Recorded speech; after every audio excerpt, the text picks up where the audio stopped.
అందరికీ నమస్కారం. నా పేరు ప్రసాద్ చిగిలిశెట్టి.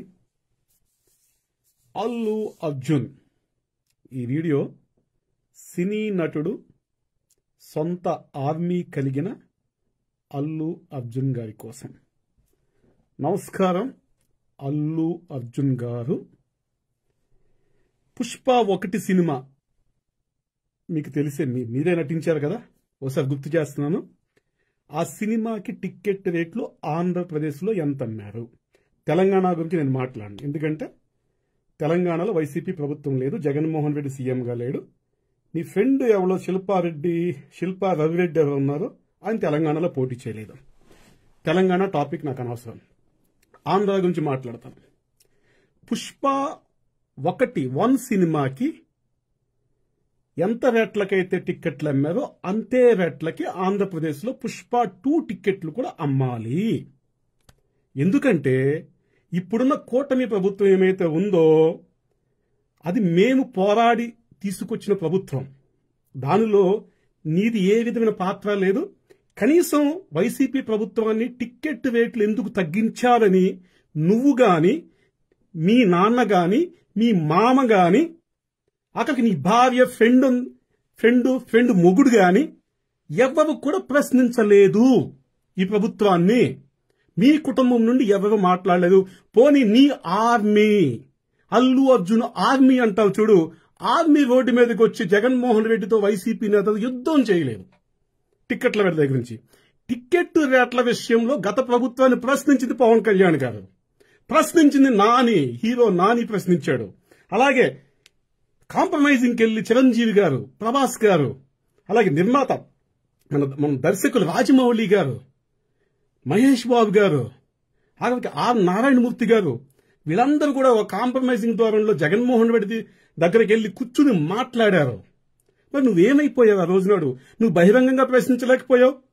కనీసం ఆ రోజు చిరంజీవి గారితో పాటు కూడా నువ్వు వెళ్ళలేకపోయావు, ప్రభాస్ గారితో పాటు వెళ్ళలేకపోయావు. ఆ రోజు చిరంజీవి గారు, ప్రభాస్ గారు, మహేష్ బాబు గారు, రాజమౌళి గారు మెయిన్ రోడ్ నుంచి నడుచుకుంటూ జగన్మోహన్ రెడ్డి తాడేపల్లి ప్యాలెస్ లోకి వెళ్లారు. ఆయన సొంత ఇంట్లో కూర్చున్నాడు కదా, సీఎం ఆఫీస్ చేసుకుని నడుచుకుంటూ వెళ్లారు. అగ్ర సినీ నటులు, ఒకప్పుడు ఏలినోళ్లు, ఒకప్పుడు వాళ్ళ వైభవం ముందు, వాళ్ళ క్రేజ్ ముందు ఎప్పటికైనా సరే జగన్మోహన్ రెడ్డి అనేవాడు ఆకు ముక్కలాంటాడు. పులివెందులో దందాలు చేసుకున్న కుటుంబం ఇది, ముగ్గురాయగనుల్లో హత్యలు చేసుకుంటూ ఆక్రమణ చేసుకున్న కుటుంబం ఇది.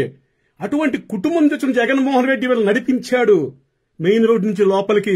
అయినా సరే మేమేంటి, జగన్మోహన్ రెడ్డి ఏంటి, మా స్థాయి ఏంటని ఆ రోజు ప్రభాస్ గారు అనుకోలేదు, మహేష్ బాబు గారు అనుకోలేదు, చిరంజీవి గారు అనుకోలేదు.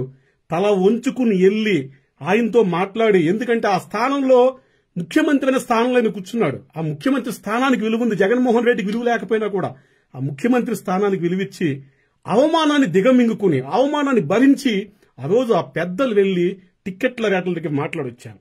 అయినా కూడా పెద్దగా ఉపయోగం లేదు దాని గురించి.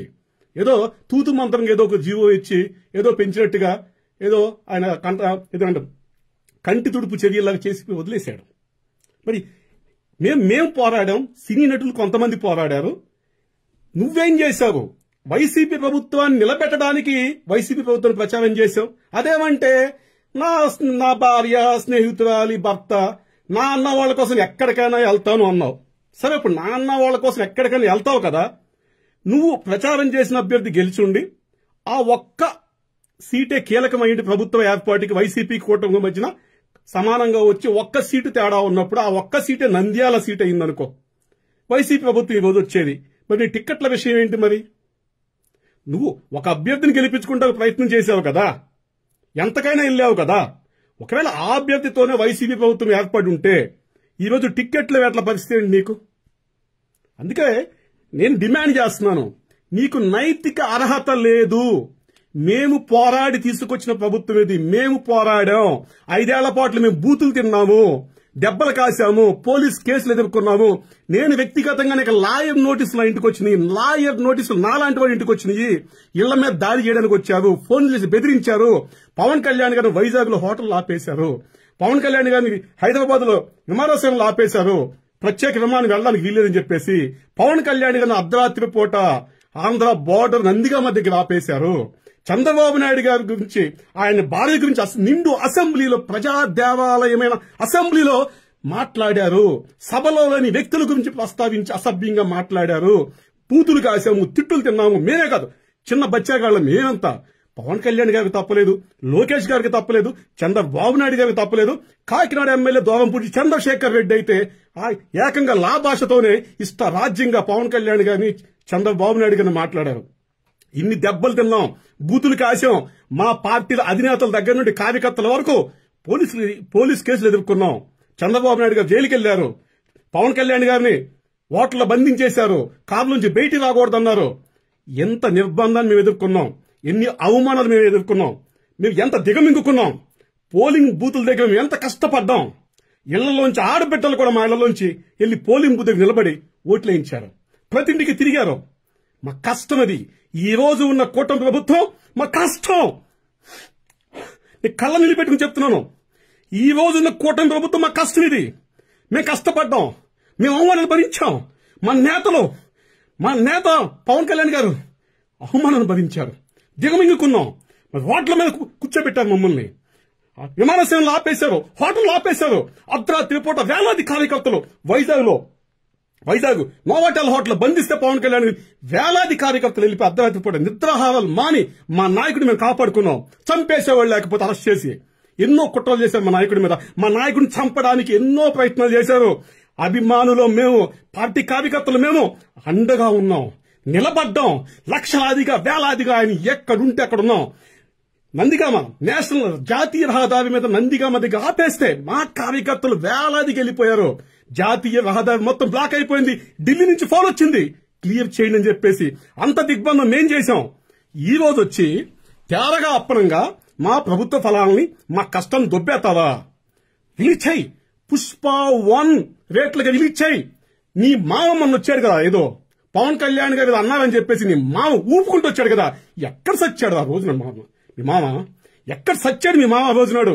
మా భీమ్లా నాయక్ సినిమా టికెట్లు 10 రూపాయలు, 15 రూపాయలు, 20 రూపాయలు కమ్మినప్పుడు ఎక్కడ సచ్చాడు మీ మామ? ఏమైపోయాడు మీ మామ? మీ కుటుంబం అంతా ఏమైపోయింది? మీ నాన్న ఏమైపోయాడు? ఒక్కడొచ్చాడు మీ కుటుంబం నుంచి? అదేమంటే ఆర్మీ ఉంది, నాకు బొచ్చుంది, బొగడుందా? ఏమైంది నీ ఆర్మీ ఆ రోజునాడు? మాది ఆర్మీ అంటే, మాది ఆర్మీ. నీకు దమ్ముంటే ఒక్కసారి చూడు. పవన్ కళ్యాణ్ గారు నందిగామ నుండి అర్ధరాత్రి పూట 12 గంటలకి విజయవాడ వచ్చారు. ఎలా వచ్చారు తెలుసా? విజయవాడ వెళ్ళడానికి వీలు లేదన్న పోలీసులే వారి వాహనంలో ఎక్కించి తీసుకొచ్చారు. వస్తున్నప్పుడు నిండు వర్షంలో కుర్రాళ్ళు బైకులు వేసుకొచ్చారు. అది ఆర్మీ అంటే. అది ఆర్మీ అంటే ఒక్కసారి చూడు ఆర్మీ అంటే ఎలా ఉంటుందో. మేము నిలబడ్డాం, సైనికులం, జన సైనికులు నిలబడ్డాం వేలాది మంది. అది మా ఆర్మీ. మీకు ఆర్మీ ఉంది, అదుంది, ఇదుంది. మా ప్రభుత్వ ఫలాలని, మా కష్టాన్ని ఇవో దొబ్బు తింటాకొచ్చా తేరగా మా రాష్ట్రంలో. చెయ్యి, రిలీజ్ చెయ్యి. పుష్ప 1 రేట్లకు రిలీజ్ చెయ్యి. ఇదో పుష్ప 1లో క్లైమాక్స్ లో ఉంటుంది కదా, డ్రైవర్ మీద కొడతావు కదా, ఇది సార్ దమ్మని కొట్టు. విజయవాడ నడిబొడ్డుకొచ్చి అమరావతికి వచ్చి డ్రైవర్ మీదే పుష్ప 1లో చూపించాక డ్రైవర్ మీద సీన్ ఉంది కదా, తీసి డ్రైవర్ మీద కొట్ట. ఇది సార్ నా దమ్ము, ఇది నా దమ్ము. నీ వైసీపీకి ఆ రోజు సపోర్ట్ చేశా, నా మిత్రుడి కోసం సపోర్ట్ చేశా. ఆ వైసీపీ పెట్టిన టిక్కెట్ రేట్లకు అమ్ముతాను, ఇది నా దమ్మని కొట్టి చూపించు. మీసం మెలై మగతనం చూపించుకో.